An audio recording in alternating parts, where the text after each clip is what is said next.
আমার অফিসের সামনে কি করছো? একটা ম্যাডাম লয়ে আইছিলাম। তোমাকে না ভাইয়া বলেছে এলাকা থেকে চলে যেতে? না আসলে মগের মুল্লুক আপনার দুলাভাই একটু আগে বকাবকি করে গেছে, এখন আপনিও বকাবকি করতেছেন। আমার দুলা ভাই না তোমার ভাই? না ভাই না। মার বাচ্চা। কি হয়েছে? আমি রিক্সাতে দাঁড়ায় আছি, উনি আমার বকাবকি করতেছে। রিক্সা দিয়ে আমি এসেছি। কি বলছেন ম্যাম? গাড়ি থাকতে আপনি রিক্সা দিয়ে এসেছেন? আমার রিক্সা চলাচল করতে বেশি ভালো লাগে। আর তাছাড়া কি? তাছাড়া ও আমার ফ্রেন্ড, আমরা একই ইউনিভার্সিটিতে পড়াশোনা করি। কি বলছেন ম্যাম? এরকম খ্যাত গাইয়া রিক্সা চালক আপনার ফ্রেন্ড? মানুষের সম্মান করতে শিখি। যান এখন অফিসে যান। যাচ্ছি ম্যাম। কি ব্যাপার, রফিক সাহেব তোমার সাথে এমন রিয়েক্ট করলো কেন? কারণ উনি আমার বড় ভাই। উনি তোমার বড় ভাই? আমার আপন বড় ভাই। আমরা গরিব গ্রাম থেকে আইসি বইলা আমাকে বাড়ি থেকে বাইর করে দিছে। ভাই হয়ে ভাইকে বাসা থেকে বের করে দিয়েছে? শুধু আমাকে না, আমার আম্মাকে। রাইতের বেলা আমাকে বাড়ি থেকে বাইর করে দিছে, আপন ভাই হয়েও এমন করতেছে। রফিক সাহেব সোনিয়া এত খারাপ? আমার আম্মার ইচ্ছা আমার ভাইয়ের চাইতে বড় অফিসার বানাই। আমি তোমাকে রফিক সাহেবের চাইতেও বড় অফিসার বানাবো। তুমি চাকরি করবে? চাকরি করব। তাহলে কাল সকাল 10টায় আমার অফিসে চলে আসবে। ঠিক আছে, চলে আসুন। এই টাকাটা রাখ, ভালো অফিসিয়াল ড্রেস নিও। আপনি তো এখন আমার কাছ থেকে ভর্তির টাকাগুলো পান। অফিসে চাকরি করে শোধ করে দিও। অফিসে তোমার স্যালারি হবে 80,000 টাকা।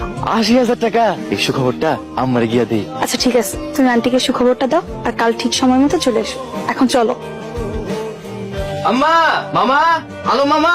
কি হয়েছে রে কাশে? ভাইয়ের অফিসে আমার চাকরি হয়েছে। কার অফিসে? ওই অফিসারের অফিসে? ভাইয়ের চাইতেও বড় অফিসার ভাইয়া, মাসে বেতন 80,000 টাকা। আল্লাহ আল্লাহ, তুমি রহমানের রহিম। আমি সবারে কয়ে বেড়ামো আমার ভাগ্য মস্ত বড় অফিসার। এতদিনে আমার স্বপ্ন পূরণ হইল। বাজান, চাকরি কেমনে পাইলি? তোমার এত বড় সুযোগ দিল কেডা?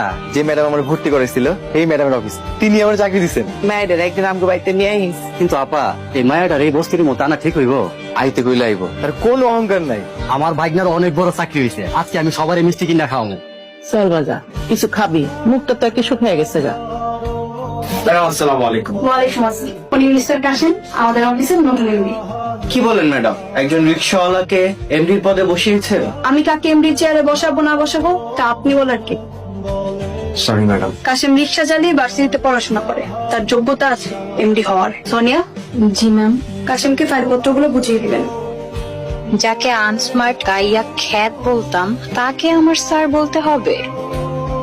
আমার ছোট ভাইকে স্যার বলতে হবে, যাকে বাসা থেকে বের করে দিয়েছিলাম? কাশেম যাও তোমার চেয়ারে বসো। রফিক সাহেব। জি স্যার। ফাইলগুলো নিয়ে আসুন। জি স্যার। সোনিয়া, কাশেম সাহেব কি লাঞ্চ করবে সে দায়িত্ব আপনার। জি ম্যাম। কাশেম থাকো, কোনো সমস্যা হলে আমাকে জানিও। আমি এখন আসি। Okay ma'am. আমাকে ম্যাম বলতে হবে না, অহনা বলবে। জি। হ্যাঁ, কেমন চলছে কাজ কাম? স্যার